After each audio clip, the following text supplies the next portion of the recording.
Skont il-Labour Force Survey tal-Uffiċċju Nazzjonali tal-Istatistika, fl-ewwel kwart ta' din is-sena pajjiżna kellu rata ta' impjiegi li tlaħħaq il-65.8 fil-mija.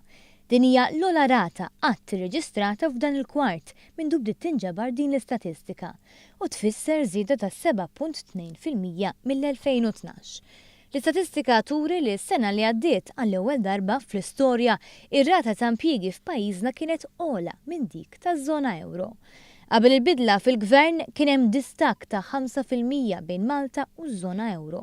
Distakk li l-esperti kienu qed ibassru li se jibqa' għal diversi deċenji u li issa ma jeżistix.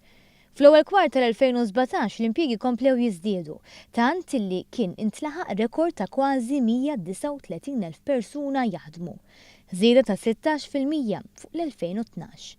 Fost l-aktar li benefikaw miż-żieda fl-impjiegi kienu n-nisa, mentri qabel il-bidla fil-gvern fl-2013 45% tan-nisa kellhom impjieg, dan il-proporzjoni issa tela għal 53%.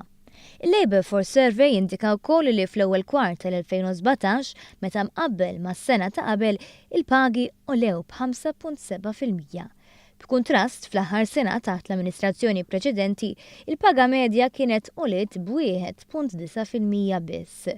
Skont l-NSO il-paga medja f'Marzu 2017 kienet ta' 18,029 euro, meta f'Marzu 2013 din kienet ta' 15,923 euro. Mentri l-oppożizzjoni sostnu li hawn nafsa fil-pagi u l-paga medja qed tonqos, l-istatistika uffiċjali turi titjib ta' aktar minn 2,100 euro.